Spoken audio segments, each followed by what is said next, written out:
My name is Mark, and a few weeks ago we were delighted that Misha Charoudin came to Slovenia all the way from Germany to pay us a visit at Novus Racing Simulators. Now, after we filmed the HQ tour video, we also managed to film a quick interview with Misha where we discussed his views on the development of sim racing and also the Novus X Motion simulator, which is installed at Vulcan Alpha.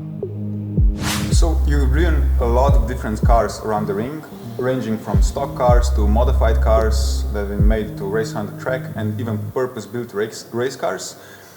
Like just driving the car, are there some differences which you immediately notice that set these three types apart? I mean, of course, the street car is made to drive on the street, most importantly in comfort, with less of consumables wear, so the brakes are there also made for comfort, the suspension is very soft, so when you end up on the track, when you need to have like sharp handling, sharp braking and durable braking, those components fail, and you also have absolutely almost no control that you desire to have from the track car. A purposeful built track car, of course, takes away those compromises and makes it really trackable. And the next level is then, of course, also the race car itself, a full factory-built race car or a race car built by some individuals, where you have, again, full roll cage for the safety, but also for the chassis rigidity. You have all the other components that are meant to go to absolute extremes, and it allows you mentally to push the car to its limits without being afraid that one of the components might fail. Of course, the physics are there, so that's where the simulator comes into question, because you need to know the driving dynamics, but then you're not worried about, what if brakes fail or tires fail or suspension is not going to react the way I want it to react. Of course, certain things can always happen, but it eliminates a lot of those issues with a purposeful race car. So what's the average price per lap for if you rent like a middle range car, and with assuming you don't crash, what would be the estimated cost per lap, let's say? I think nowadays the prices, including the fuel and the lap ticket and the car itself, like for an average car, they're somewhere around €200 for a lap, maybe even below if you get multiple laps, so you get a bit of a discount. So that's the price you pay for an average car. Okay. Because the thing we are really considering is how many laps of the ring do you need to do in a real car for it to warrant you buying the whole sim, because we kind of have a theory that the X Motion is able to replicate the driving experience so closely that for some serious drivers or people who are really interested in racing, it's just at one point it just pays to have it to practice anytime, any condition, stable without track closing, and then to hone your driving skills. Do you think that's a feasible plan for an individual which would like to Absolutely, no, absolutely. I mean, if we look at that from a cost perspective, then without a doubt, because I say you need roughly 100 laps to know where left and right goes, and after that the rest of your life to try to understand where the track goes, with all the bumps, elevation changes, with all the surface changes. And then even if we take just the basic 100 laps, and let's say you pay €200 per lap, it's €20,000, and that's for the basics alone. Now you might say, I already have a car myself. Unless you inherited that car or you found it for free on the street, you had to buy it. And a proper track car nowadays, of course you can get into budget builds, but even nowadays I think a proper car, we talk about at least €15,000 probably, to have something that works, that keep on going. We haven't talked about the maintenance cost, the tires, the brakes, the fuel, the track entrance.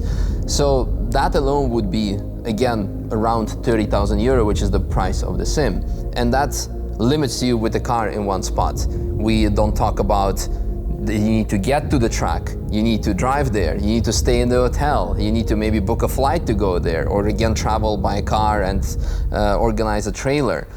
Another example is I'll be racing in the World Time Attack Series, World Time Attack Championship in Australia, and now I already practicing the Sydney Motorsport Park.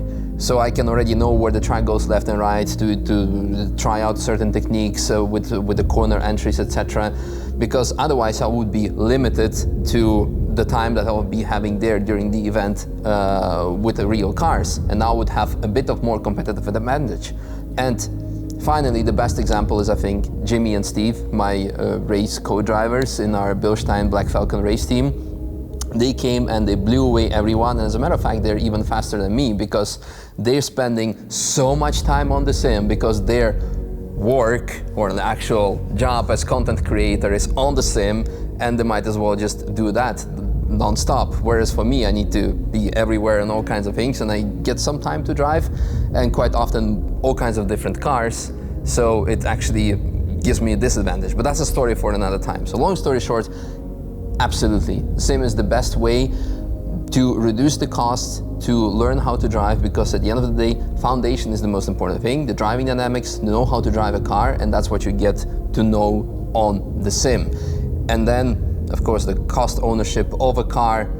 We haven't talked about even the track entrance. We only talked about the car ownership, because if you need to, again, you need to pay for a track day or other things. And if you crash, or even have a technical defect and you crash, not because you have a skill issue, but because there's a car issue or there's an oil slick or anything, and you crash and you need to pay for the repairs for your car, for the track, etc.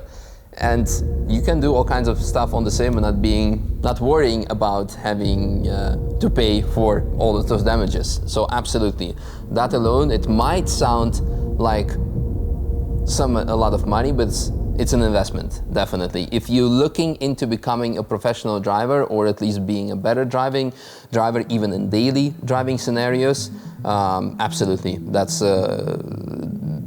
This was not possible, I would say, 10 years ago. Yeah.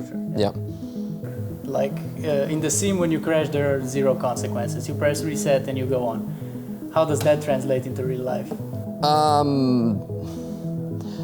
I mean, it's hard to answer. I mean, of course, you need to have some sort of like something might happen, so I need to not to do something really certain stupid things.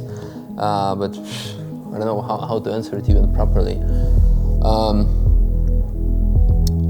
I believe you always need to have some sort of a fear factor, or not to do really stupid and reckless things. And it's always there, and of course you see that people are definitely slower in real life than on the sim, because they are like holding back. There's a lot of physics involved, and lots of course, like the fear factor and being reasonable about it. Whereas the other way around, the professional drivers who've never been on the sim, they're actually slower on the sim because they're holding back a lot more than they should on the sim. So it's, yeah, it's there, but sim allows you to practice much more and maybe reduce the fear factor significantly. Yeah. So while Misha was here, we managed to film a full HQ walk-around video.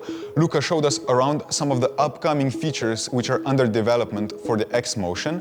We also showed Misha around our welding and assembly area down below. If you haven't already, I highly recommend you watch that video. The link is right over here and in the description down below. Thank you for watching this video. Now, having Misha visit us was a real blast. I hope you enjoyed the video as well. Now, this just about sums it up for today. Be sure to subscribe to our YouTube channel and follow us on social media for more sim racing content, and I'll see you next time.